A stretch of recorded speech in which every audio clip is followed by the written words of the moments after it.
Thank you. Welcome. Since you all know Mark, knew him, you know that he didn't like people to have a party for him. He didn't want us to have a birthday party for him, or give him birthday presents, or indeed any kind of party, not a retirement party. And he didn't want a memorial service.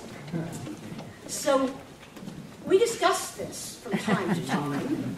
And unfortunately, this last year, we both were able to talk about this kind of thing. And finally, I said to him, you know, this memorial service isn't about you. And the sheer lunacy of that seemed to strike home, but of course, it's about us too.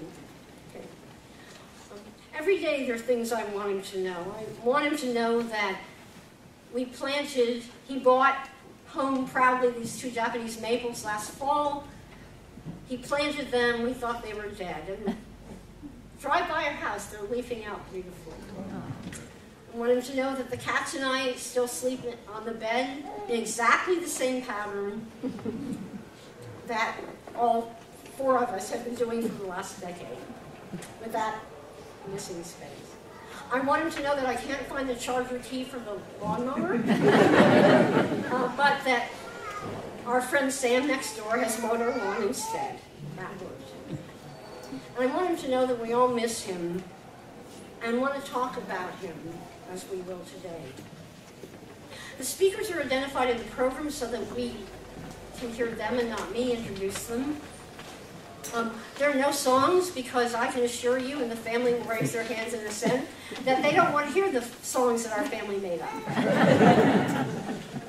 And we will have some poetry. It will be original and gently satirical by the poet laureate of the history club. So I hope lots of stories. You can see there's a reception afterwards, and so let's begin.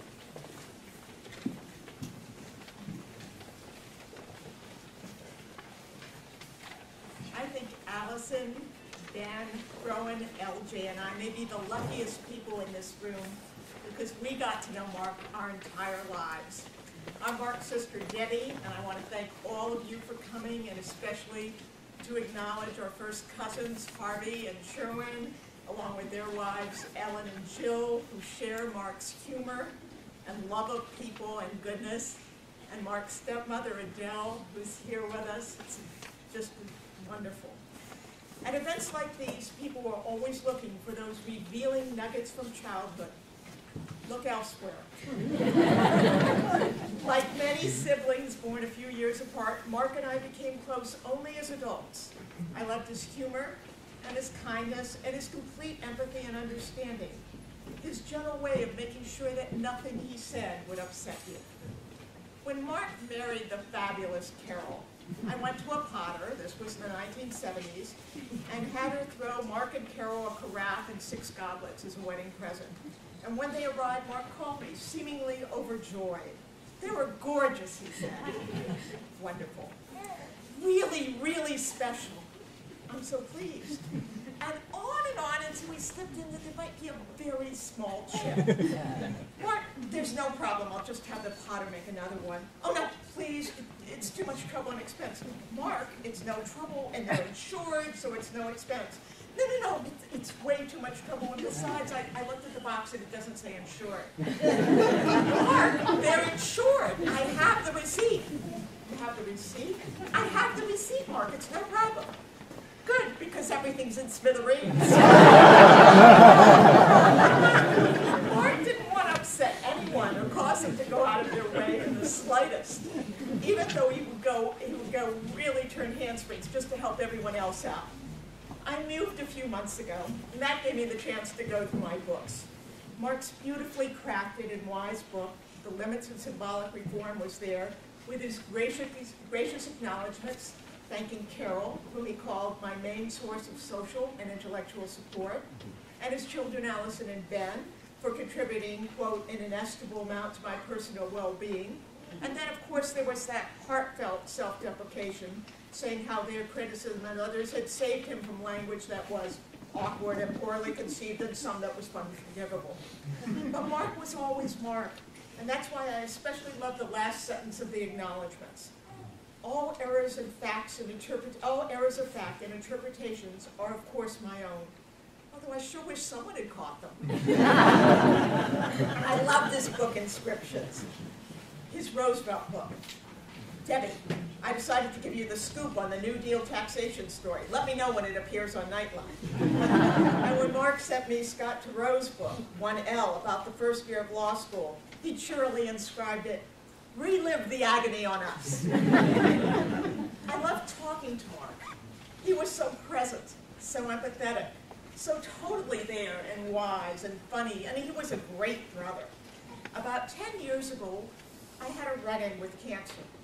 Mark dropped everything as if it was nothing and came out for my surgery, eased my panic, soothed my soul, slept on the floor when that helped, and made me laugh when laughter seemed impossible. He sorted through the flowers and gifts and fruit baskets, carefully waiting until the moment when I was barfing my brains out to yell upstairs, "Debbie, where would you like the jar of caramelized peppers?" And he would write a fabulous, informative, warm, and terribly funny daily missive to my friends and colleagues to update them on the latest, so that when I was exhausted, I wouldn't have to deal with the calls and emails. People loved them. When I got better, more than one person said, "Well, I'm so glad you're better. We'll really miss those emails." He pulled me through, and I only wish that I could have done the same for him. Writing those missives wasn't easy for him. Mark was always super careful about every word he wrote in every arena, obsessing over the perfect phrase and how to tease out one more unforgivable pun.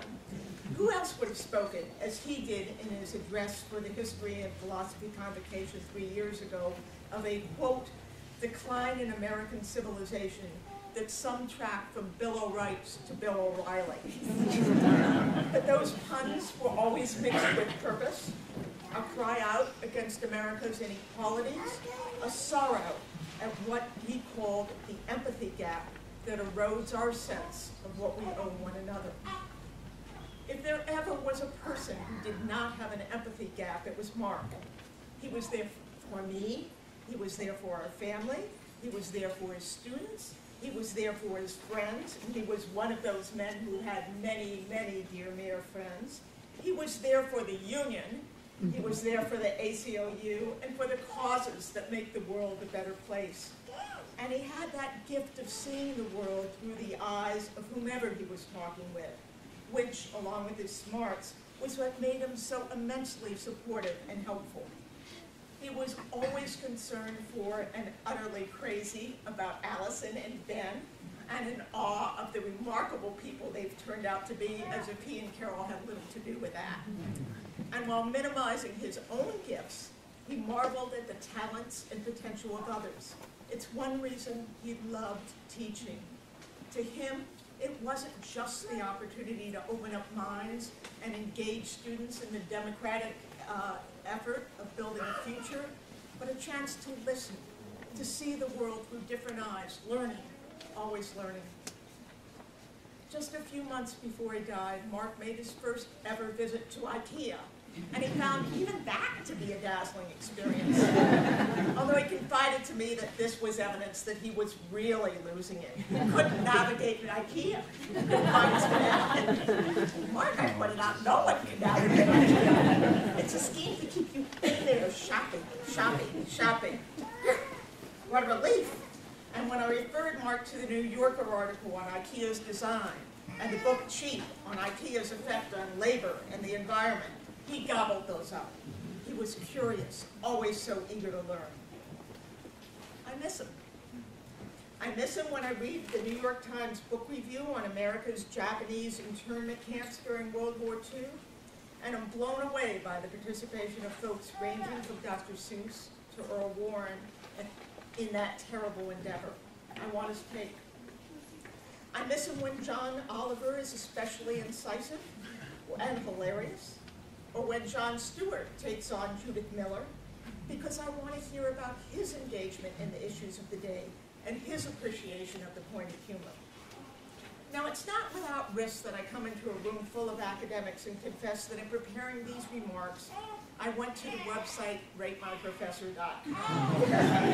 Not always a source of great accuracy or generosity, especially for a hard grader like Mark.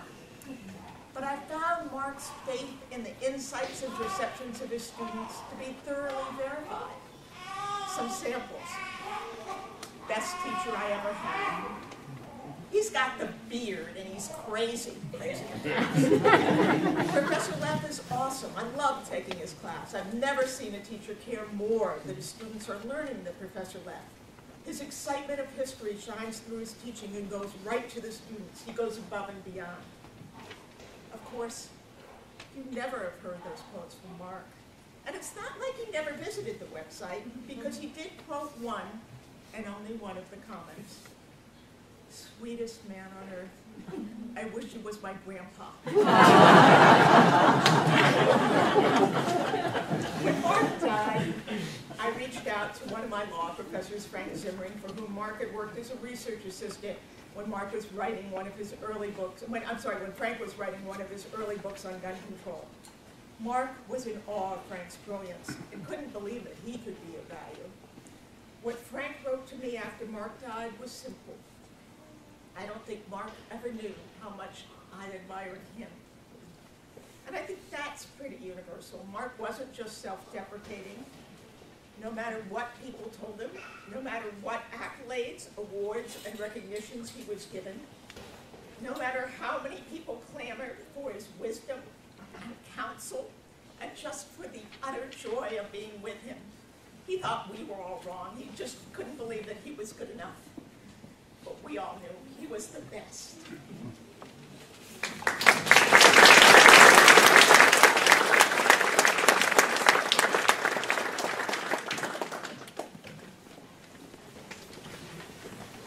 Everybody, I'm Ben, Mark's son. Today we're going to hear from a lot of people talk about what a wonderful person my dad is. Some will talk about him as a great colleague and historian. Others a great friend, others a great teacher, and I, of course, am best equipped to talk about him as a great father.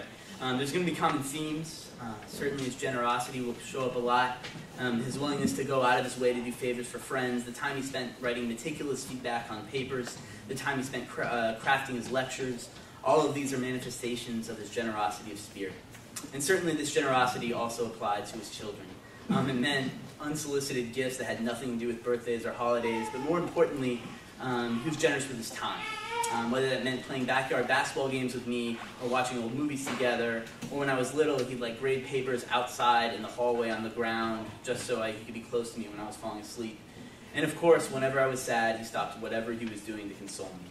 And when I grew up, it also meant sharing his ideas, feedback, and barely decipherable lecture notes to help me become a better teacher.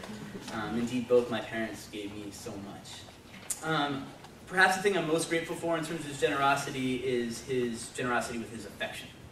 He said, "I love you a lot." Before Allison or I went on any significant trip, or sometimes it was just like a day, going to school or a brief errand, he would say, "Don't forget your daddy loves you." And he would sign letters, sometimes just the acronym, DFY, DLY. And I've heard some people talk about how fathers struggle to express affection, encouragement, and praise, and that just couldn't be further from the truth for Dad. He always told me and Allison how great we were, that we were smart. He told me, he was a good writer, and that when I grew up, he told me I was a good teacher. And as someone who shares some of Dad's feelings of inadequacy, I can't tell you how much it meant to constantly be told I was good enough. And considering how incisive his critiques could be as a professor, as he would slice and dice historical arguments, it's worth noting that he virtually never criticized us. It's revealing the only criticism I ever really got from Dad was in jest. A common refrain was that he would chastise me for being too cute. You're too cute, and I told you not to be, and you're too cute anyway. And as a kid, he would accuse me of taking cuteness pills and smartness pills. And at one point, he produced a supposedly incriminating pill bottle with cuteness pills crudely scrawled on it in red ink. And he said, "This is the damning evidence right here that I've been taking all along." And if you look at the shtick, you can realize Dad was like subverting the idea of criticism. The joke was that the criticism was so ridiculous since it was being employed to denigrate what was clearly positive. And Dad chose to send the message that the only criticism he'd really ever offer us would just be patently absurd. There's some other common jokes Dad would often make as we were growing up, and a common one was just about how cool he was. He would call himself Mr. Cool, and he would sign emails like that. He jokingly asked me, like, is it hard to have like a dad who's so cool? And every time he opened a fortune cookie, he claimed that, like always, it said, "You are the coolest guy in the world." And you can imagine that when Alice and I conspired to make custom fortune cookies that actually said that in the fortune cookie, he was very touched. Of course, the key here is that he knew that we knew he was joking. He was not actually trying to convince us he was cool. Far from it. The joke was, isn't it funny that me, of all people, is going to say I'm cool? Because I'm so clearly not. And this is where these memories can move from like warm and sienna tone to sad, and a bit of a reminder of Dad's fatal flaw that Debbie referred to that he had no right to think highly of himself, let alone express that feeling to others. Anyone who knew him knows that self-deprecation is his default mode. That almost every story he told about his life was about him failing or humiliating himself in some way. And that despite any accolade or expression of gratitude he received as a result of his teaching, he was thoroughly unconvinced he deserved such praise.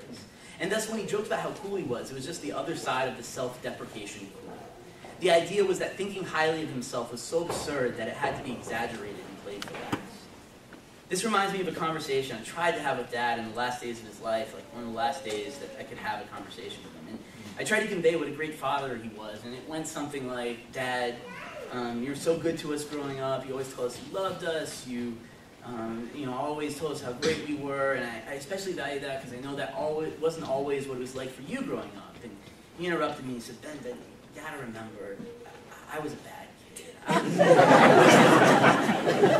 I'm like, okay, whatever. The point is, you always told me and Allison how good you thought we were, and how much you loved us, and that meant so much to us. And he said, "Well, of course. You and Allison were such good kids." Right? And anyone would have done that. And I said, "Okay, well, Dad, if that's true, maybe do you think you might have something to do with that, and how you raised us?" And at this point he shrugged as a display of resignation that he might have to take the compliment. And he quickly changed the subject. And I forget to what. And this gets to that tinge of sadness I have about Dad's life. Here's this wonderful, wonderful man, intelligent, kind, warm. And part of what made him wonderful was indeed his generosity of spirit, his genuine concern for others. But the other side of that coin was this overdeveloped sense of modesty, this misguided conflation of humility with humiliation. I only wish that Dad's famous modesty was false, a superficial way of deflecting compliments, and that deep down he knew those compliments were true, but he thought it was polite to deflect them. But I worry that these deflections were completely genuine and an expression of a deeply felt sense of unworthiness. And I hope I'm wrong. My greatest wish is that he died knowing he was a wonderful thinker, a wonderful colleague, a wonderful teacher, a wonderful member of his community, a wonderful husband, and a wonderful father, and that so many people loved him for that. Over the years, people have told me how much I resemble Dad. Those people were doubtless noticing our similar appearance, especially once both of us grew our beards. They were probably noticing the mannerisms that I managed to unconsciously appropriate from them. But beyond those superficial things, here's what it would really mean to resemble. I would have to be a warm and caring man who's generous to friends and strangers, willing to sacrifice my own time and effort to help others. I would have to be a gifted, passionate teacher who is beloved by students even as I hold them to high standards. I would have to be an informed and engaged citizen who fulfilled my civic responsibility by advocating for the disadvantaged and marginalized. I would have to be a loving husband who is my wife's closest companion for more than 4 decades. And I would have to be a wonderful father who is endlessly devoted to my children and always made them feel loved. And if I can grow to resemble those qualities, then anyone who continues to compare me to my dad will truly be paying me the highest compliment.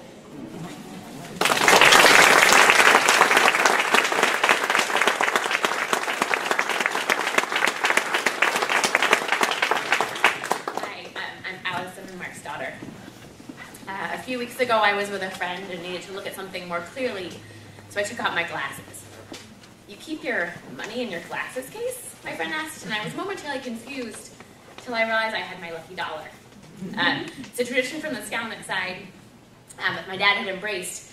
Someone will share a dollar before you go on a journey, a long car ride, or a flight, not for spending the dollar, but for ensuring safe passage. At one point, I must have stashed one of those dollars in my glasses case. Something from my father that I carried with me without thinking about it. And it got me thinking about what else I carry with me. They're the physical things, our duck feet, our little yellow teeth. The things that he loved, that I love, like deals. We have a family story where we walked in on Dad at the computer and he jumped up to hide the screen. And it would seem like it was something inappropriate happening. And then you realize Dad was trying to hide another trip to eBay. There's Jon Stewart and his ability to find smart, incisive humor and how our society still judges others based on the color of their skin and the size of their bank accounts. Although I can't stomach Rush Limbaugh the way my dad would go for punishment to watch that show. There are things we're both bad at, like directions. We both had the good sense to find partners who we literally and figuratively can't find our way or without. Another thing that Dad and I shared with me was membership in the Rowan Admiration Society. Rowan is my son. Mr. Rowe or Mr. Smiley. Dad would greet Rowan as we talked on Skype, and you could see this part of his head. Among his last words were a really warm, "Hi, Rowan," as Rowan went tearing around the house, trailing joy in a pretty somber moment when I'm not even sure that Dad knew who I was. Dad came to visit when Rowan was just about a week old, and Rowan liked constant movement, as apparently he does today, not sure where he is. And if he wasn't moving, he let his displeasure be known. And my strongest memory of that visit was my dad walking back and forth in a very small apartment. He just covered every inch he could,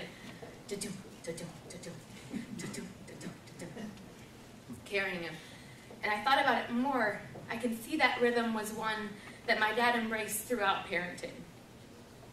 Always holding me close, even at much larger distances over time. Always being there with words of support, although they became more nuanced than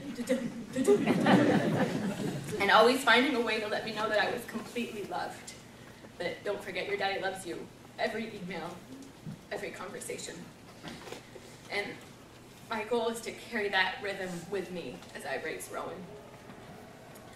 I know I'll continue to find things that I carry from my dad. And there'll be plenty of more things I bring with me that I don't even recognize. But I truly treasure that I'll get to connect to the things that Mom carries, and Ben carries, my aunt carries. All of you, everything you carry from him. It's my reminder and my gift that he's still here.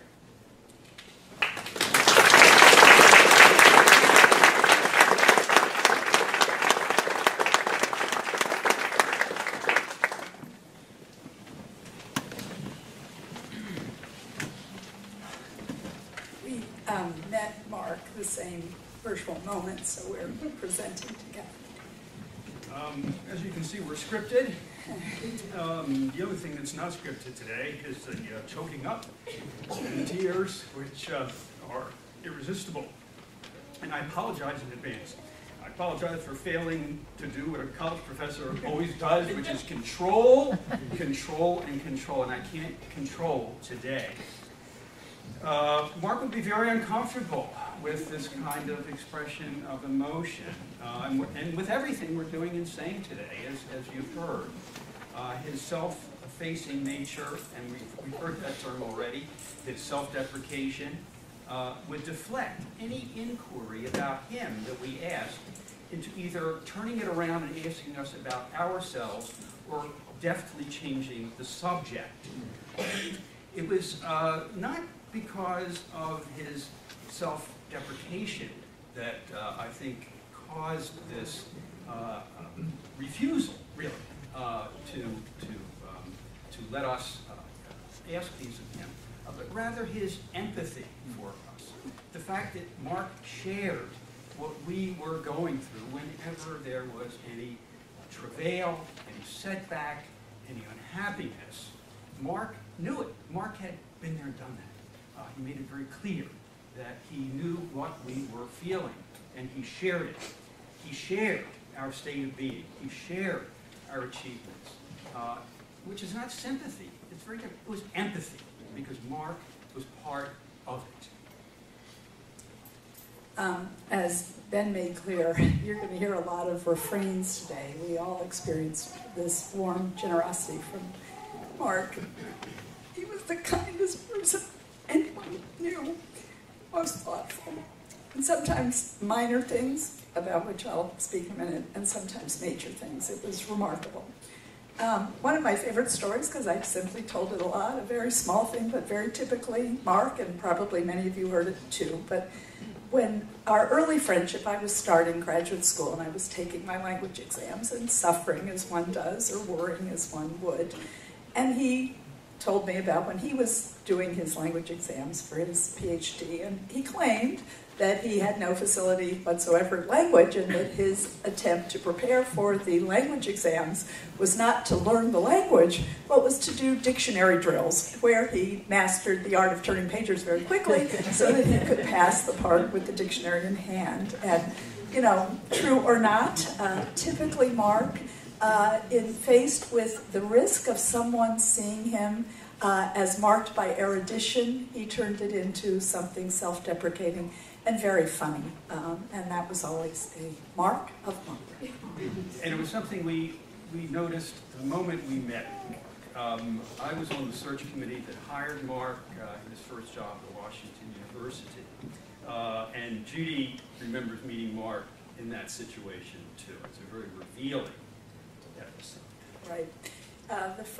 When Mark came out, we had dinner together. And I have to say, simply, you know, whenever I even think of Mark, going back to that dinner long ago, you know, one always just has to smile when thinking of Mark, and that perhaps is his greatest legacy. He was always witty, he had always something funny to say, sometimes very political, whether it was the craziness of national politics, the shenanigans of the Republicans, whether it was the squabbles of academia, but always something insightful and very funny. But when our first meeting with this dinner, when we sat with him for 3 or 4 hours, I came away from that dinner certainly loving Mark. He was a warm and witty and engaging dinner companion, lovely to do, but I came away thinking, I have got to meet this woman, Carol. Because really the unseen dinner companion was Carol, and really that's all Mark talked about all night, you know, as if like, well, yeah, we probably should hire Mark, but maybe we should really hire Carol. We should try to do both.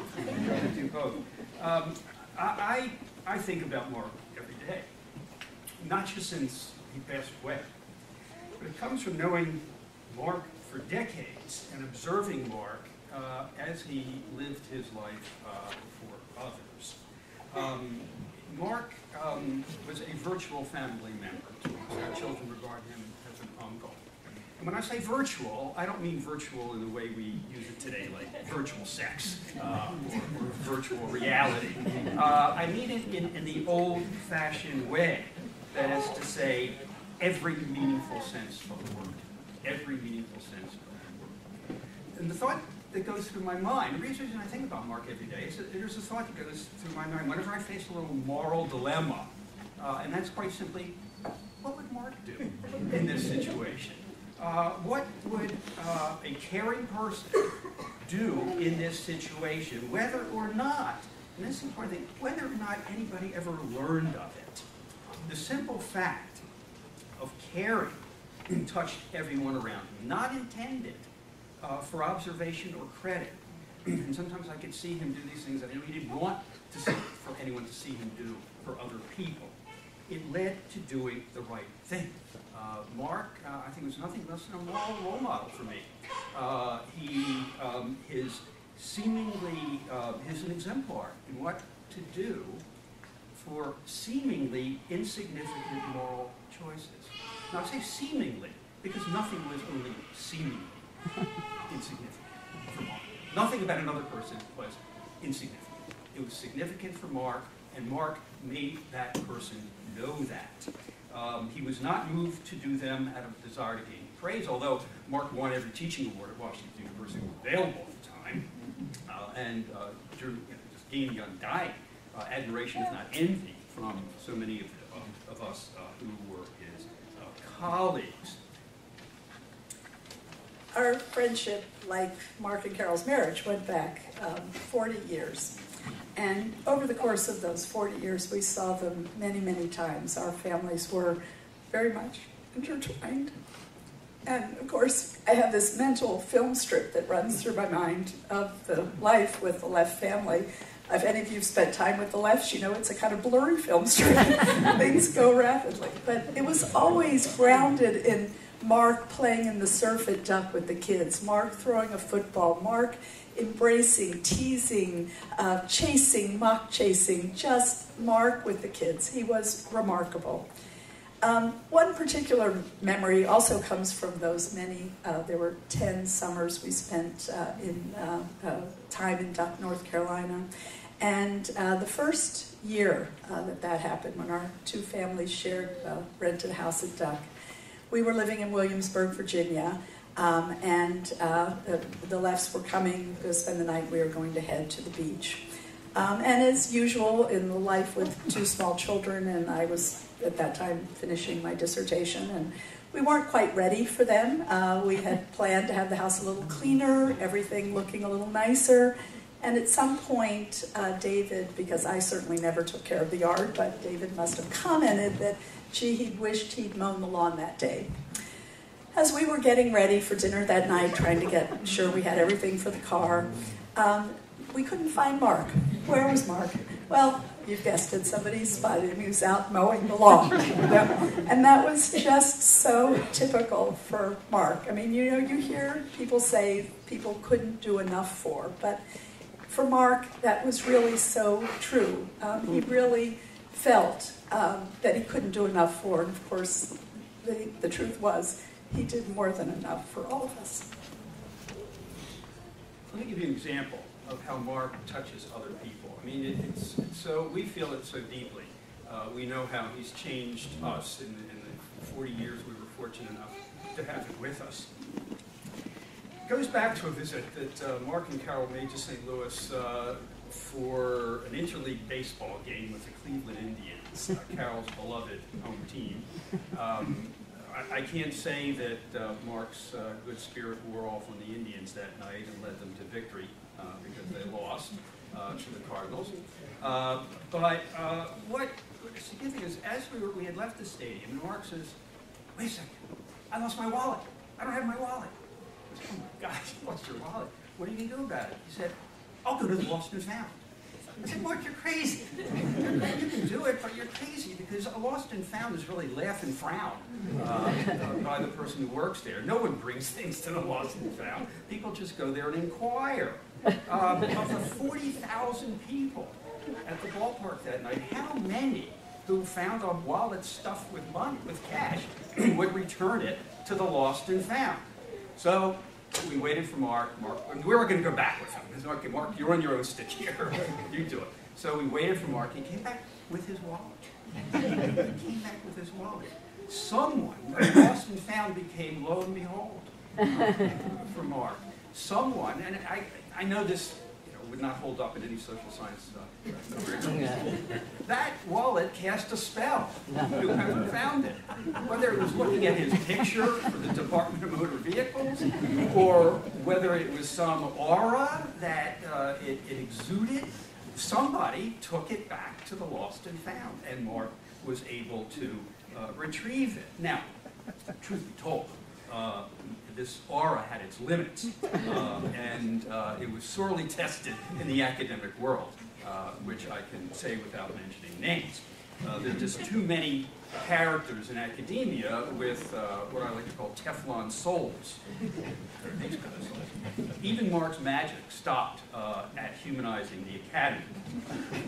And here this is, it had its effects, really. I mean, the circumstances, to be brutally honest about it, under which Mark left Washington University led to an immense rising of students. I've never seen, never in 40 have seen a rising of students who rose out of their love for Mark when he was denied tenure. This is something that even his colleagues felt with him and felt for him. I have also never seen a complete visit by an entire history department to a dean to protest and demand and cross-examine this dean for what he had done. So we didn't do this, there's no self-interest. We loved Mark because Mark loved us. Mark was respected. He touched the lives of countless students as he was respected. He was liked. He was also loved. And I think, and I'm happy to say that we can say the same as Mark's friends. His presence changed us all, and much for the better.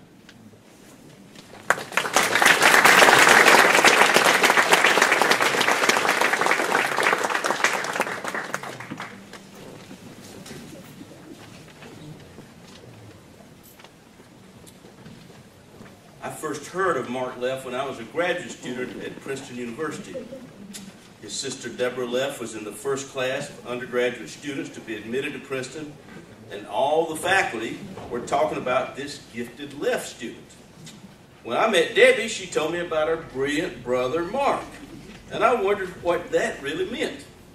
Years later, when the University of Illinois History Department interviewed Mark for a job, I learned my friend Mark was brilliant, a creative thinker, a true intellectual, and a kind soul.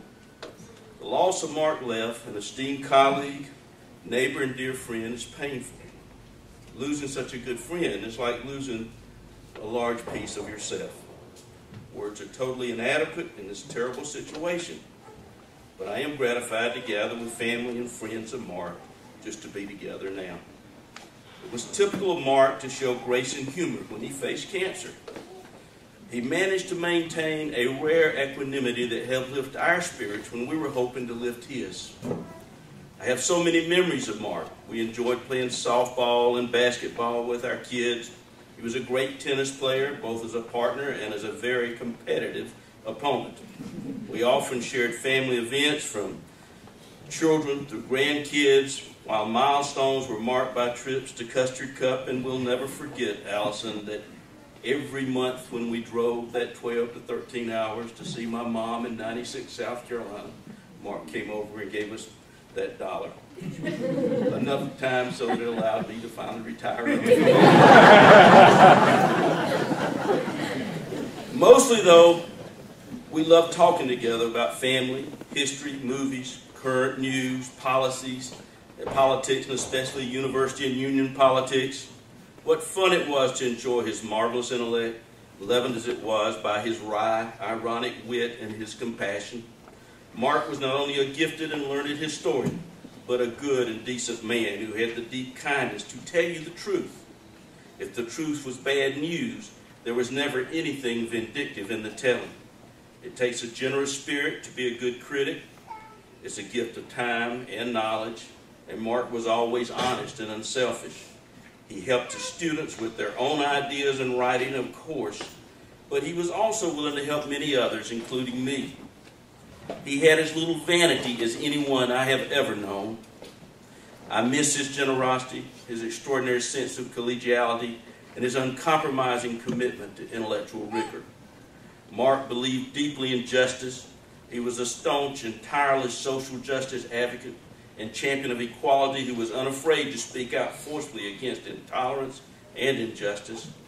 And though a great historian, Mark remained a teacher at heart. Mark uniquely viewed the college experience as a laboratory for learning and active citizenship. In an era marked by political unrest and upheaval, he engaged his students in lively and sustained dialogue on the most pressing social issues of the time. He instilled in his students so often his own intellectual openness and the courage of conviction. And sometimes Mark was just silly. Once we had a family emergency. We had so many, I don't remember which one it was at the time, with 5 daughters. But we needed Mark to pick up the kids at Leo's school. Now, he was like family, so he was on the approved pickup list. But we gave him a code just in case he ran into trouble. I don't know if many of you are old enough to remember a time when they suggested you give your children a code if someone unexpected comes for them so they know it was okay. Now, our code was balloons on Sesame Street. So when Mark got B and Alice, suddenly he said, I couldn't remember the code, so he shouted out to them, baboons on Washington Street.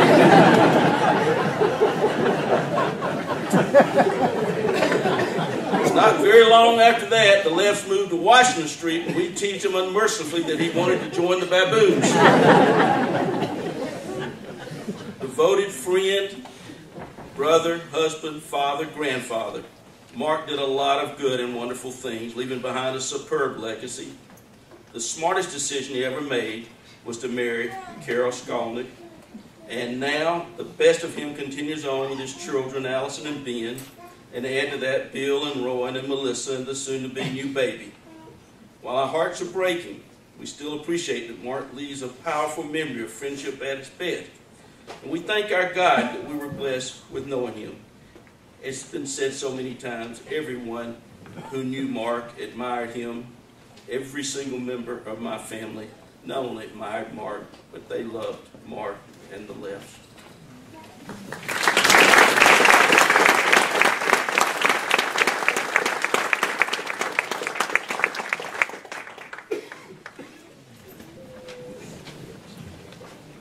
There's something in the program that's just bestowed on me today by Carol. I would say that Carol invited me to celebrate life and Mark's life, and she did invite me to attempt to do it poetically. And I gladly agreed, but I had to observe parenthetically that since Mark was a man of exceptional modesty, he wouldn't have wanted to be cast in a poem like The Honesty. No, instead of an epic as weighty as all that, he would have preferred something lighter, like Ogden Nash or Casey at the Bat. So before you start thinking too hard about Casey, let me quickly remark, whenever Mark came to bat, he hit it out of the park. So let's talk about Mark and aim for a light touch with some things you'll know well, and maybe some others not so much. For it might come to you quite like Donner and Blitzen to learn Mark had once interned for Richard M. Nixon.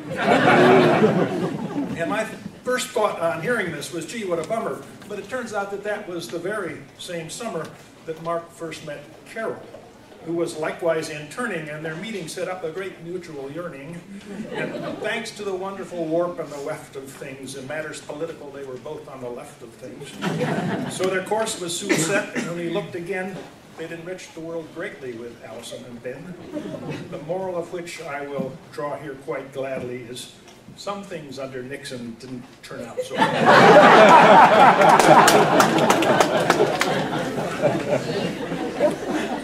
All history, they say, can be understood locally. I'm glad Mark lived near us and expressed himself vocally. So for swearing a narrative with a chronology, I'd like you to think of Mark musicologically. And I hope you'll agree it's not such a bad choice to take time recalling the sound of Mark's voice, which won't be so hard for all those who knew him, since we're all in our own minds still talking to him. Remember those rich chords of real jubilation, along with the soft notes of self-deprecation, and how he'd speak crisply and sharply and swiftly as he skewered the jerks from Fox News and Egyptian. And other times he'd speak slowly in a tone that seemed lazy, and you just had to love it when Mark used the word crazy. And his voice had compassion, concern, gentleness, and the sweet cymbal crash of his emphatic yes.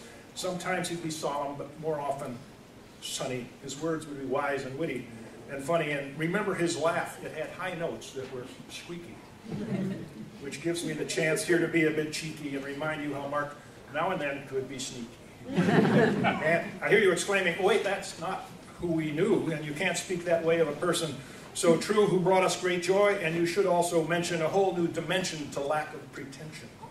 A wonderful husband, a devoted father.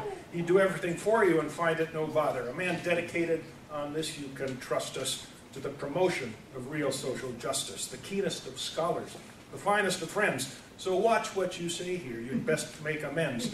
How can you suggest the least misdirection in someone for whom you had the deepest affection?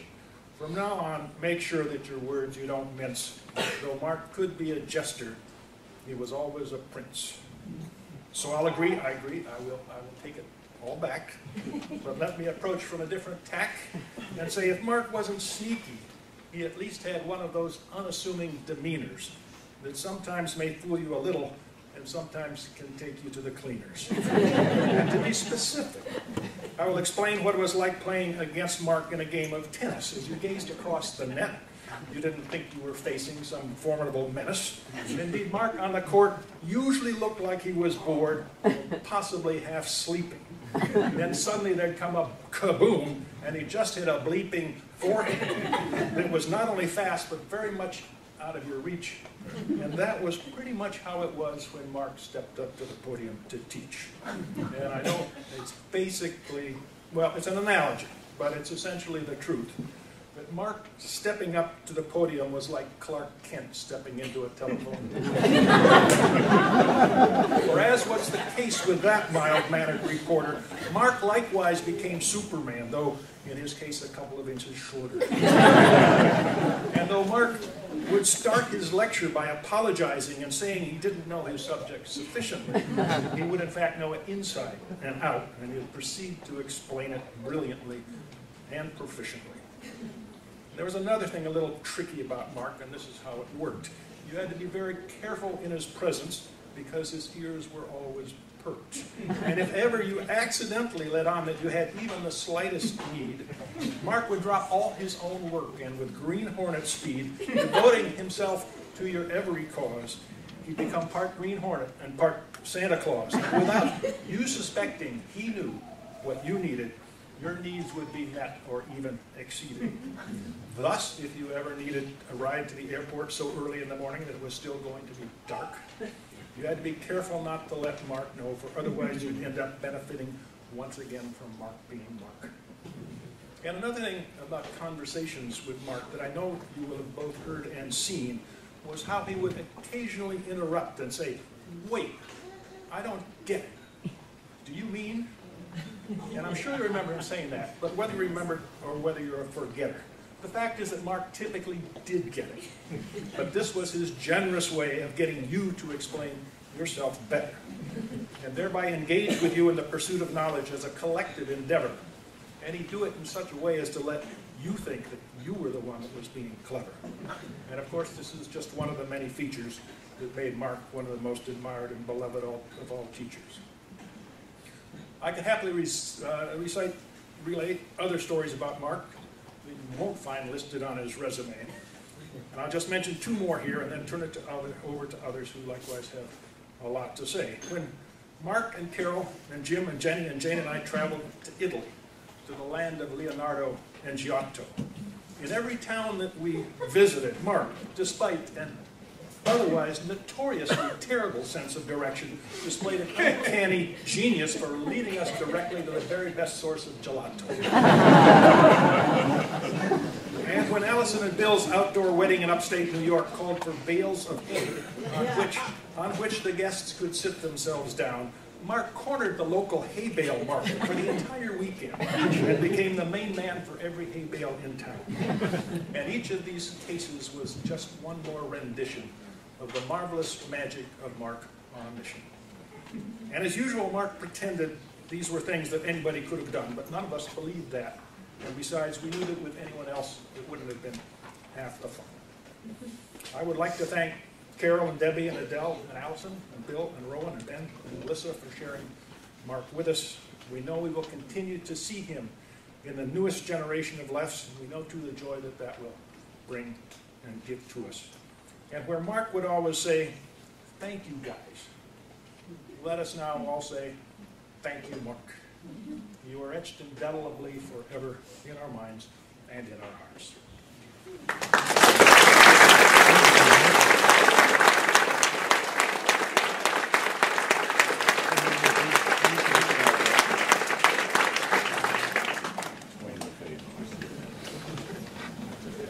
so I'm scripted too. And I was going to start with a joke, but then I thought, why embarrass yourself? It's not that a joke would have been inappropriate. In fact, it would be completely appropriate, as several people have demonstrated. But the fact is, I'm really bad at telling jokes. And Mark, as you all know, was the master. It was an education in itself to watch him select his funny stories, sidle up to the unsuspecting audience, play them like a fish on the line, and finally, with an unholy gleam in his eye, reel them in with a punchline. And everyone here knows that jokes, from funny stories to one-liners, played a very important role in Mark's life. He brought them out at parties, at garage sales, at political rallies, in his classes, somewhat less often in department meetings, and in casual conversation. What you may not realize, however, is the link between Mark's sense of humor and his great courage. Mark was a fighter, a self-deprecating, unobtrusive, but untiring fighter for social justice in all its forms. He brought his fierce brilliance, his political savvy, and yes, always his sense of humor to struggles for prison reform, civil liberties, racial justice, the rights of women and workers, and so much more. And he didn't just talk the talk. Mark walked the walk. And I'm sure lots of other people will be talking about these things today, especially at the reception. And there'll be lots of anecdotes about his dedication and bravery. I just wanted to mention one instance, which is connected with the Campus Faculty Association's efforts to unionize the UIUC faculty. Now, there are some segments of this campus, which shall not be named, notorious not only for the resistance to this effort, but for their open hostility towards organizers. It was really very scary to go into some of those places. And yet, when Mark was sick and exhausted from the cancer that eventually ended his life, I remember him volunteering to go into perhaps the most hostile of all of these departments and walk the halls, trying to open at least a few minds there to the crisis in our university. And throughout the union campaign, whenever the rest of us flagged, there he always was, cracking jokes to restore our sense of perspective and revive our spirits. Now, in many ways, Mark had a wonderful life. He had a wife and family who loved him as much as any man could ever hope to be loved. He had friends and colleagues who admired and appreciated him, and students who adored him. His accomplishments were astonishing. But there was also, sadly, another side of his life, the shadowed side that other people have mentioned, haunted by shame and grief and self-doubt. And for the almost 30 years I was privileged to know Mark, those shadows were never far away. But, and this is the really important point, he was just as much a fighter in this arena as in any other. Like all his struggles, indeed like all important struggles in this world, this one was long and hard and often discouraging. But he never gave up, and I think the jokes played a role here as well.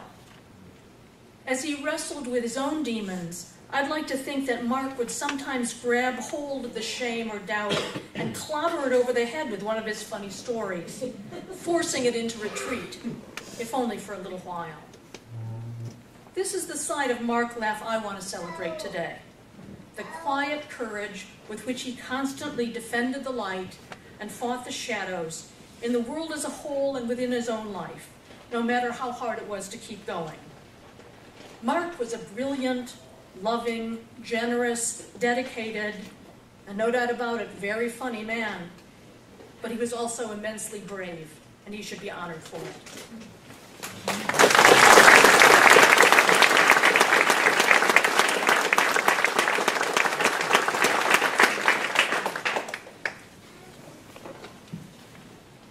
My name is Julily Kohler-Hausman, and I had the privilege of being Mark's student for my dissertation. And so under his supervision, that meant I started teaching. I tried writing articles. I tried my hand at writing a book, sort of like a book with training wheels, I guess. And all of them were really incredibly difficult, but writing what I had to write today was the hardest task Mark ever set for me. When you owe someone everything, anything you plan to say inevitably falls short. It's actually embarrassing to talk about what a good advisor he was.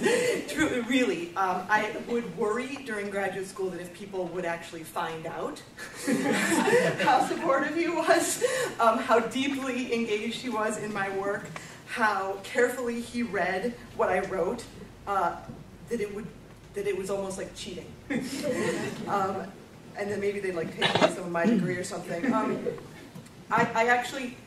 I think it's really healthy for advisors and graduate students to have tension throughout their time. I tried, actually. I honestly cannot think of 45 seconds when I was frustrated. I actually really wanted to think of something. When I was frustrated with working with Mark, he would return things that you wrote within hours. They would have more writing on them than you had given him. If he wrote with his handwriting, there was a small issue of deciphering, which was always worth the time that you would spend. His comments would range from the global to the most minute.